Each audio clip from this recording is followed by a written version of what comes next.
इसमें तो बहुत दिक्कत आई, क्योंकि कोई भी इंसान हो मेहनत करना नहीं चाहता, लेकिन हमने उनको इतना एनर्जी लेवल उनका, मैं अपना अच्छा रखती हूँ।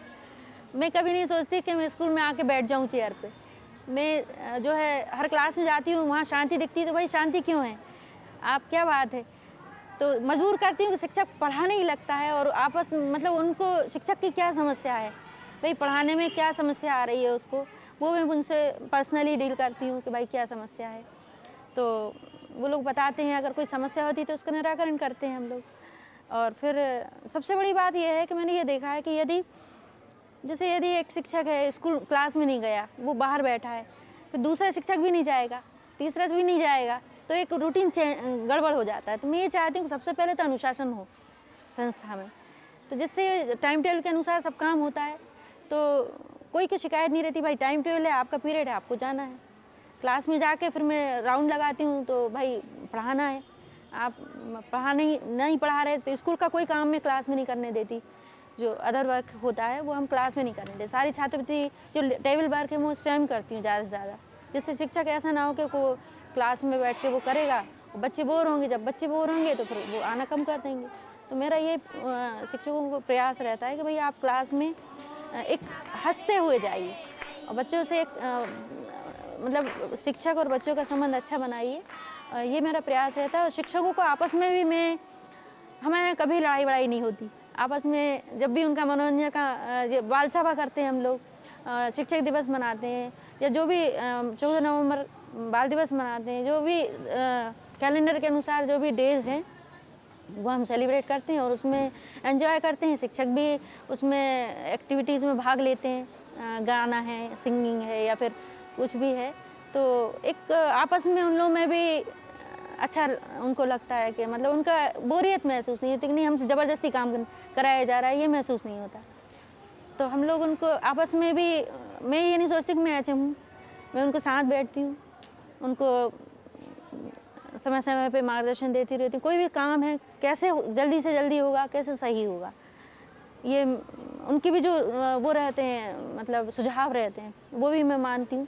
कभी कभी शिक्षकों की तरफ से भी अच्छे सुझाव आते हैं, भाई हम ऐसा काम जल्दी हो जाएगा, अच्छा हो जाएगा, तो हम लोग मिलजुल कर कार्य करते हैं। तो इसलिए मतलब एक स्ट्रेस नहीं आने देती मैं अपने स्टाफ के बीच में। सबसे पहला तो मेरा ये कार्य रहता है कि सारे शिक्षक अपने जो टाइम टेबल है इसके अनुसार कक्षा में पहुँचे, और उनको जो है जो पाठ्यक्रम है हर मंथ हो, मंथली जो पाठ्यक्रम डिस्ट्रीब्यूट है वो पूरी तरह से होना चाहिए। मंथली टेस्ट हैं वो होना चाहिए, और टेस्ट में जो ए ग्रेड की लड़कियां हैं उनकी संख्या ज़्यादा आनी चाहिए। हमारा ये ज़्यादा से ज़्यादा शिक्षकों से कहना रहता है कि ए ग्रेड में हमको संख्या बढ़ाना है। डी और ई ग्रेड में जो लड़कियां हैं उनको एक्स्ट्रा क्लास लेते हैं हम लोग, निदान कक्षाएँ जिसको रेमेडियल क्लासेस बोलते हैं, तो उनके द्वारा उनका जो है ग्रेड बढ़ाने का कोशिश करते हैं। मैंने जो है दूसरे बीएससी बड़ी किताब दूसरे मतलब बड़ी कक्षाओं में कुछ अच्छे डेवलप चित्र रहते हैं, तो मैंने उनको बनवाया, यानी जो क्लास का माहौल ऐसा हो कि जिसमें कुछ अच्छे चित्र लगे हों, तो अच्छा लगता है, बच्चों को भी बैठने में अच्छा लगता है, पूरी सजी हुई हो क्लास। ये पहले नहीं थी।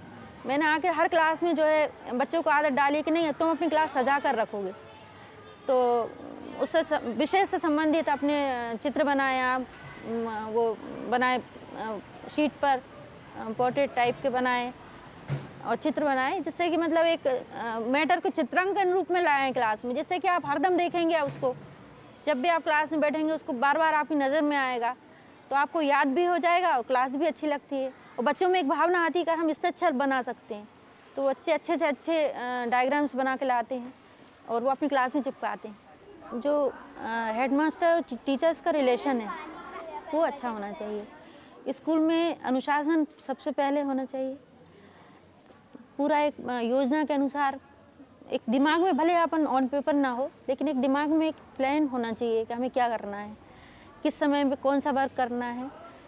जैसे कि कुछ हेडमास्टर्स के काम ऐसे रहते हैं जैसे स्कॉलरशिप है, या यूनिफॉर्म डिस्ट्रीब्यूशन है, या साइकिल डिस्ट्रीब्यूशन है, इस तरह की स्कीम्स आती हैं, तो एक टाइम टू टाइम वो करना है, एक प्लान के अनुसार हम काम करते हैं।